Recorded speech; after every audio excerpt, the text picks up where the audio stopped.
नमस्कार बंधुरा आज आमी आपनादेर मात्र 10 मिनट समये सेरा स्वादेर इलिश माछ भापार एकटा रेसिपि करे देखाबो।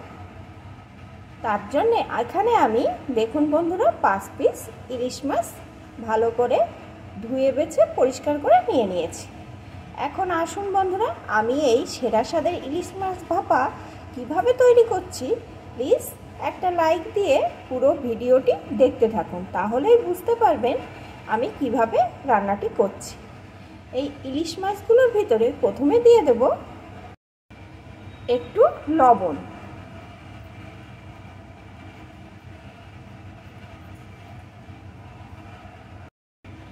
একটু হলুদ গুঁড়ো,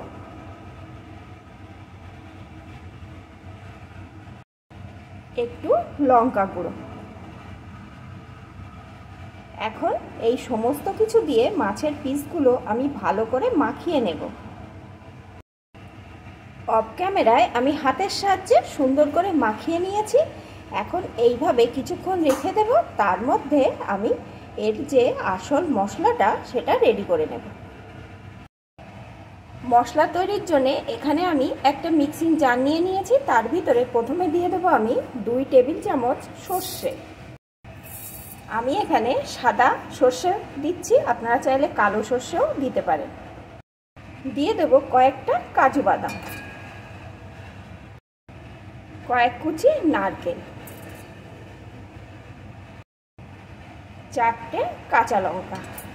এখন এই শুকনো উপকরণগুলো প্রথমে আমি একটু ঘুরিয়ে নেব। শুকনো উপকরণগুলো আমি ঘুরিয়ে নিয়েছি। এখন এর ভিতরে আমি দিয়ে দেব 1 টেবিল চামচ টক দই আর দিয়ে দেব একটু জল।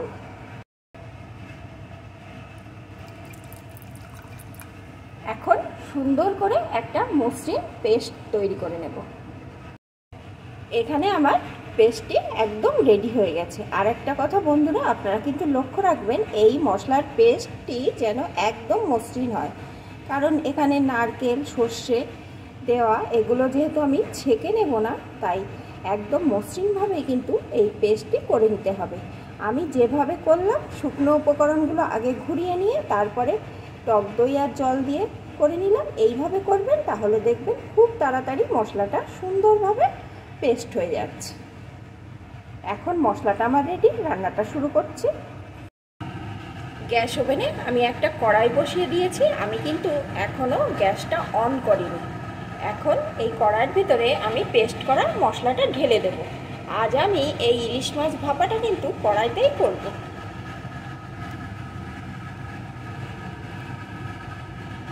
এই মিক্সির জারটা ধুয়ে একটু জলও দিয়ে দেব।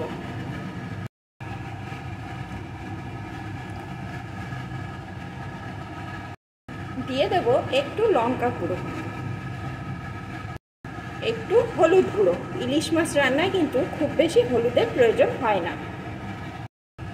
স্বাদ মতো লবণ, মাছে কিন্তু লবণ মাখানো আছে, সেই বুঝে এখানে লবণটা দিয়ে দিতে হবে। দিয়ে দেব একটু কাঁচা সরিষার তেল। ইলিশ মাছ মানেই সর্ষের তেল কিন্তু দিতেই হবে, তাহলে স্বাদটা ভালো আসবে।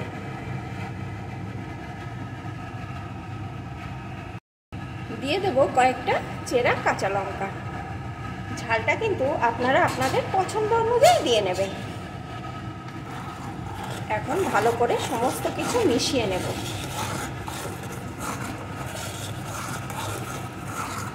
এখনই বন্ধুরা এই মশলাটা দিয়ে দারুণ একটা গন্ধ উঠে আসছে, আর ইলিশ মাছ পড়লে তো আরও স্বাদটা বেড়ে যাবে। এখন ইলিশ মাছের টুকরোগুলোকে একে একে এর ভিতরে দিয়ে দেবো।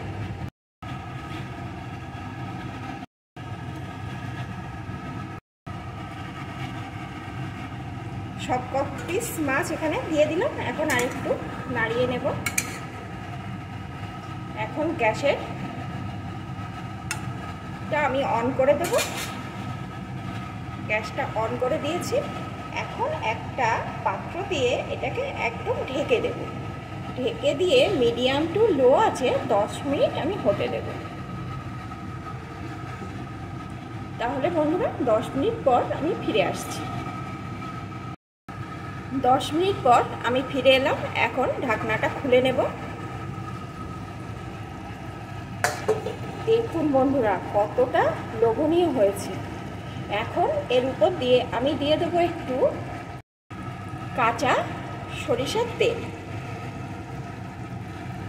নামানোর আগে এই ভাপায় একটু সরিষার তেল দিলে কিন্তু টেস্টটা অসাধারণ আসে।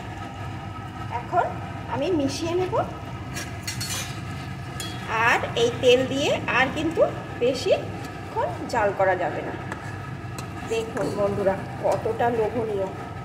গরম ভাতের সাথে এইরকম এক পিস ইলিশ মাছ পড়লে আর কোনো কিছু দরকার পড়বে না। আপনারা তো অনেকে অনেক রকমভাবে ইলিশ মাছ ভাপা খেয়েছেন, একবার এই আমার মতন করে রান্না করে খেয়ে দেখবেন, একদম সেরা স্বাদের রান্না হবে। তাহলে বন্ধুরা আমার রেসিপিটি আপনাদের কেমন লাগলো প্লিজ কমেন্ট করে জানাবেন, আর ভালো লাগলে অবশ্যই একটা লাইক দিয়ে যাবেন। এখন এটা আমার রেডি, আমি নামিয়ে নেব।